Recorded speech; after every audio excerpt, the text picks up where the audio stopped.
Everyone, good morning. আজকে শনিবার, আজকে ব্লগটা চালু করলাম। বাট অনেকদিন ব্লগ চালু করিনি, সত্যি কথা বলতে অনেক কিছু মানে বলার বাইরে। আমার ভালো লাগছিল না, ডিপ্রেশনের মতো একটু ছিলাম, তাই ভালো লাগছিল না, তাই ভিডিও করছিলাম। তারপর ভাবলাম যে তোমাদের সাথে একটু ভিডিও শেয়ার করি। আর আমার মেয়ে এখনও উঠে পড়েছে, আর ছেলে চলে গেছে স্কুল।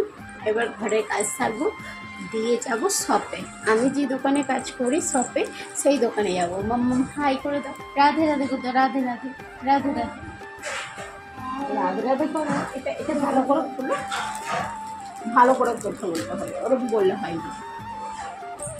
তো মেয়েকে যাবে হচ্ছে বাবা দিতে, আর আমি আর মাম্মাম এখন মাম্মাম চলে যাবে স্কুলে, আর ওর পাপা চলে যাবে দোকানে, আর আমি থাকবো ঘরে একা।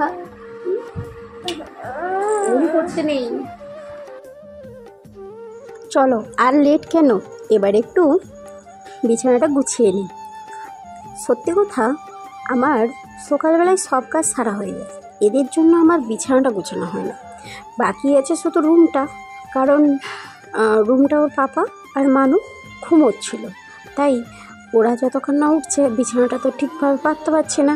আর বিছানাটা দুদিনে যেতে না যেতেই বিছানাটা এত নোংরা হয়ে যায়, কারণ বিছানার উপরেই তো সব ছেলে মেয়ে দুজনেই এত দুষ্টামি করে, আর যত বন্ধু নিয়ে চলে আসে, নিয়ে এসে আছে যে বিছানার উপরে খেলা সব কিছু। তো রীতিমতন বিছানার অবস্থা খুবই খারাপ হয়ে গেছে, আর খাটটারও।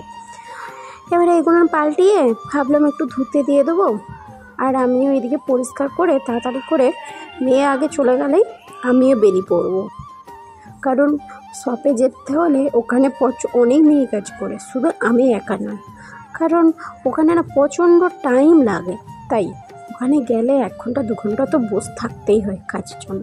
আর ওখানে আমরা কাজ করি না, প্রথম কথায় বলে দিই, আমি শপে কাজ করি না, শপ থেকে কাজ নিয়ে এসে বাড়িতে কাজ করি, কারণ শপে থেকে কাজ করাটা আমার পক্ষে অসম্ভব। ফাইনালি আমার আছে যে কিন্তু বিছানা কমপ্লিট, আর এবার নিচেটা এই যে কতগুলো জামা কাপড় পুরো ঢিলে হয়ে গেছে, এত মোটা হয়ে গেছে, তো তাই আমি সব জামা কাপড়কে ফিটিং করতে বসেছি, কারণ জামা পরার মতন নেই, সব এইদিকে ঢিল করছে। তাই দেখো কত জামা পরে নেবো। বন্ধুরা দেখো, আমরা চলে এসেছি। আমার মেয়ে গেছিলো স্কুল, তুমি কোথায় গেছিলো? স্কুল। আর আমি গেছিলাম কাজে।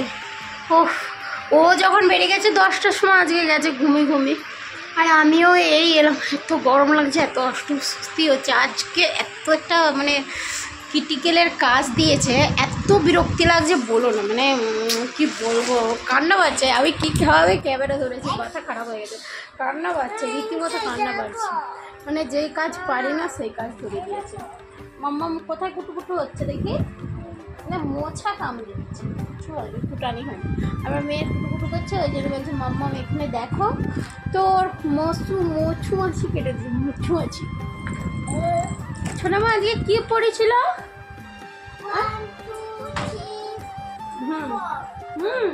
এই না, ভালো করে বলো, ভালো করে বলো।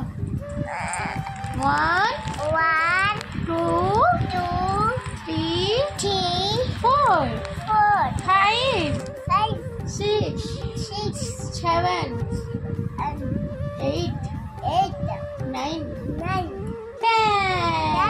ক্যাপ করো।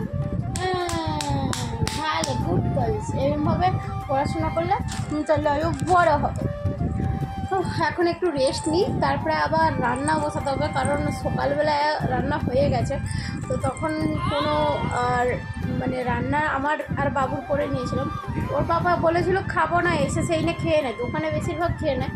তো এখন উনি হচ্ছে বললো ফোন করে, না আমি ঘরকে যাবো, কারণ আমি এই রুম থেকে ওই রুমে শিফট করেছি, তোমাদেরকে অবশ্যই ঘরটা দেখাবো। তো এই কারণে হচ্ছে যে ওই রুমটা এত মানে রং খারাপ করে দিয়েছে বলো না, সেটার জন্য রং করতে হচ্ছে, বলে না কি বলবো, মানা তোমার জন্য কত কষ্ট হচ্ছে। দেখো বাবা, তুমি রং খারাপ করেছো, রং করতে হচ্ছে তো, হ্যাঁ তাহলে পয়সা কাজ যাচ্ছে পাপার, তো তাহলে আর করবে এই ঘরে, করবে নি তো? নাহলে ঘরওয়ালা আন্টি মারবে, বলেছে তোমাকে ঘর থেকে বের করে দেবে। সত্যি বলছি, বলছে এইবারে যদি তোমরা ঘর কালার এরকম খারাপ করো তোমার অন্য ঘর দেখে নাও, বলেই দিয়েছে। এখান থেকে অন্য ঘরে যাবে? হ্যাঁ, অ্যাকচুয়ালি যে জায়গায় আছি, ধরো আমি তো এখানে একা, আর তোমার দাদাভাই কাজ করতে করতে অনেক রাত্রে আসে, সেই জন্য মাঝে মাঝে একার জন্য মানে ঘর মালিকটা খারাপ না, ভালো বলবো না। দেখো, যে কোনো মানুষেরই ঘর যখন আমরা কালার খারাপ করে দিই, সেই আমার ঘরেও তোমার ঘর, আমার যদি বিল্ডিংয়ে কেউ খারাপ করে তখন আমার রাগ হবে না? সেটা মাইন্ড করলে হয় না, সেটা আমাদের দোষ, কারণ আমার ছেলে মেয়ে খারাপ করেছে। কী করলে? কী হলো? ঢুকুক করে লেগেছে? পাউডার ঘাঁটতে গেছিলে?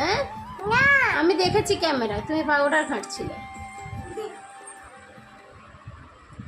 চলো বন্ধুরা, রান্নাটা চাপিয়ে দিই আর আমি একটু রেস্ট নিই, প্রচণ্ড গরম লাগছে, হেঁটে হেঁটে এসেছি। দেখতে পেয়েছো কি কাজ দিয়েছে? এত বেকার একটা কাজ দিয়েছে বলার বাইরে। এই ছোট্ট ছোট্ট পিসগুলান বিটটা, এইগুলানকে আলাদা আলাদা করে কাজ করতে হবে। মানে আজকে যে কাজগুলান দিয়েছে না, তো মাথা খারাপ হয়েছে। দেখো, বাটি বাটি বাটি বাটি ডিজাইন পুরো আলাদা। এই করতে করতেই না আমার আর ব্লগ কেন, ভিডিও রিলসও বানানোর টাইম হচ্ছে না। পুরো সেই আমি যেন মনে হচ্ছে মুরলা মাছ বাছতে বসেছি। সব দেশে যেমন এরকম করে মুরলা মাছ পোটা গেলে গেলে হচ্ছে বাছে না, সেরকমই আমি কালার বেছে বেছে বেছে বেছে, দেখো কালার একটা গ্রিন, ছোট্ট একটা গ্রিন, একটা লাল, একটা মানে পিঙ্ক কালার, এই বাছতে বাছতেই সময় চলে যাচ্ছে। তবু সারাদিনের পর যখন বর ঘরে এসে একটা কথাই বলে, কি করো? আর কি করব, আর যে কাজ করছি। একটু ঘুমিয়ে পড়েছিলাম দুপুরবেলা, কিন্তু ঘুম কি আর হবে? ছেলে চলে যদি এসে স্কুল থেকে, ঘুম চলে গেল একবারে মানে গোছ। আর তার উপরে আমাদের ঘর মালিক, মা গো মা, পূজা থোড়া মোটর অন করছে, পূজা মোটর বন্ধ করছে। 14 বার ফোন করে করে আমার ঘুম হয়নি। এদিকে দেখো, সন্ধ্যাবেলা বসিয়ে দিলাম তাড়াতাড়ি করে রুটি, কারণ ছেলে মেয়ে টিউশন থেকে চলে এসেছে, কারণ ওর দিকে এলেই খিদে খিদে করে, তাই আগে রুটিটা করে নিচ্ছি। ওদের থেকে দেবো দুধ রুটি, আর আমি আর তোমার দাদাভাই আলু ভাজা দিয়ে খাবো, নাহলে আলুর সবজি একটু বানিয়ে নিই, নাহলে কিছু বেশ সবজি থাকলে, সেরকম কিছু থাকলে বানিয়ে নিই। আজকে কিন্তু বানাবো না, ভালো লাগছে না। আর তোমাদের দাদাভাই আসলে তার আলু ভাজা, আর ছেলে এদিকে খেতে বসে গেছে, মেয়ে এদিকে ফোন নিয়ে। কেমন হয়েছে সব নিয়ে ব্লগটা অবশ্যই বল।